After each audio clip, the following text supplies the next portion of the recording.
Ladies and gentlemen, boys and girls, welcome back to the channel. We are fresh off of a day going 3 for 3 with two players that did not play last night. We would have been 5 for 5, I feel like. It would have been a strong night, but we ended up going 3 for 3. We'll take our dubs and move on to the next night. We got 5 big plays here for you tonight, powered by OddsJam. Go ahead and go over there and use code BackyardBuckets for 50% off for your first month if you want to hop on and get all of this analysis, all these tools like I get right here that you're seeing on your screen. So, with the first pick of the day, we're going to go with Brook Lopez, who over his last 5 games is hitting this line at an 80% clip. We're going to go over 13.5 points here. Head-to-head against the Pelicans, he's going over this clip.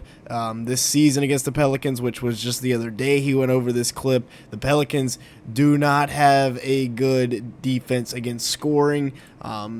Power forward, center, whichever you want to see him as, he's gonna get a bunch of buckets. They don't have a very good defense. Misi, the rookie, is their center, and there's a ton of injuries for New Orleans, like Zion, of course. Trey Murphy's out. Misi's a game time decision. Olynyk is out, so their posts are cooked.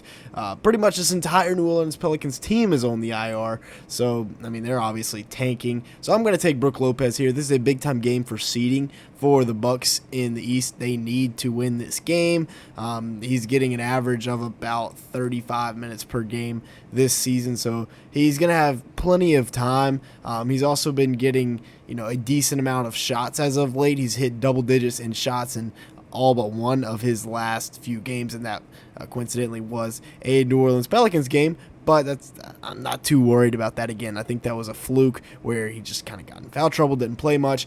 I'm taking the over here. The projection has him at 15.4 points for tomorrow night. Of course, the line is 13.5. So with a +2, I'll definitely take that line, and we'll move on to the next player.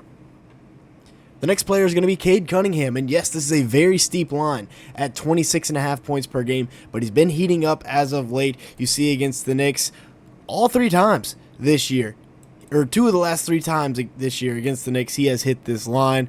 The Knicks are very bad giving up points to point guards because, of course, Jalen Brunson is 6'0", and Cade Cunningham at about 6'6". I imagine he will be able to score often. Now, maybe they do switch it and put OG on Cade, and in that case, we could be a little bit iffy, but Cade has been playing very well. Over his last 5 games, he's hitting this line in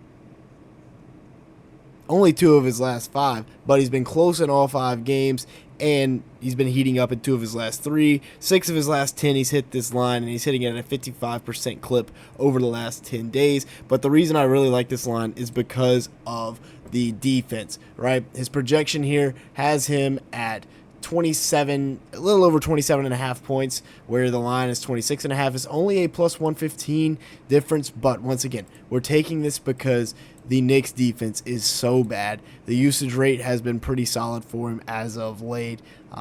He's just been kind of cold in these games where he did not hit the line. It's not because he's had a lack of shots. He's gotten 16 or more shots in every single game since way back at the beginning of March. So the volume will be there. He's averaging 20.5 field goal attempts over his last 20 games. The volume's definitely going to be there. I think he's going to get it done against a smaller Jalen Brunson in what should be a smash play here to take the over. And then finally here, we're going to sprinkle in a little under here, and that's going to be Miles McBride. Deuce. I love him, but we're going to have to take the under here.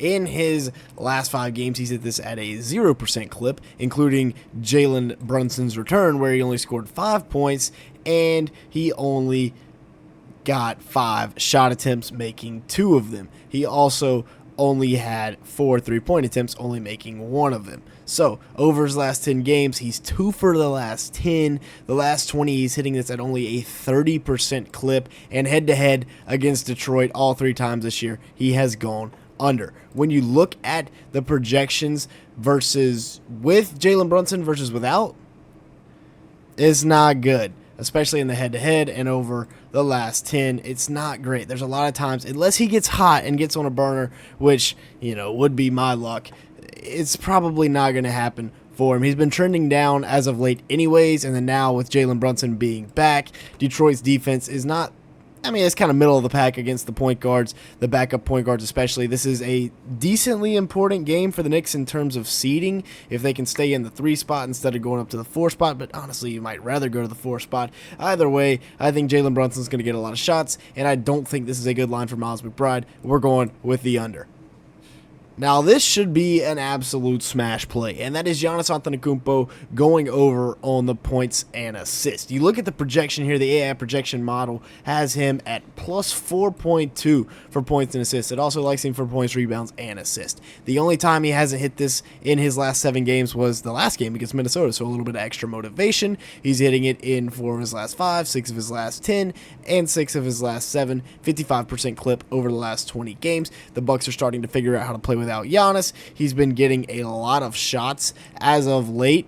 When you look at this, 17 or more shots in all but 1 of the last 8 games. I'm definitely loving that. Like we already said, the 2 best perimeter defenders in Trey Murphy and Trey Jacket Jones are done. So this is a smash play, like I said, for Giannis Antetokounmpo. The model loves the assist line for Giannis. It loves the point line for Giannis. I think he's going to absolutely knock this out of the park. You might see this done by halftime in a vintage Giannis performance.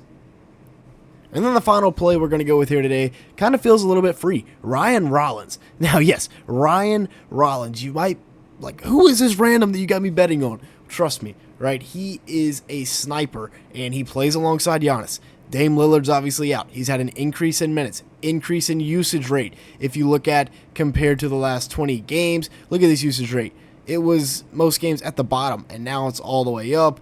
Look at the field goal attempts, the 3-point attempts. It has been up a ton over the last few games. He only had 1 3-point attempt in the last game. Expect him to get 5 or 6 this game in what probably will be a blowout. Giannis is going to be passing it a lot, and when you look at 3-pointers made against the Pelicans this year, boom, straight green. When you look at the projection, it's got him making a little over a 3 compared to just the line being 1. So definitely taking this. I think Ryan Rollins hits 2 or 3 threes, and this is another first half easy, sweat-free parlay. So yeah, those are my 5 bets for today. Make sure to go put them in. If you win money based off of this, you got to hit that subscribe button. I don't make the rules. I just enforce them. Hit that like button and comment tail if you're tailing today's video. And with that being said, thank you so much for watching today's video.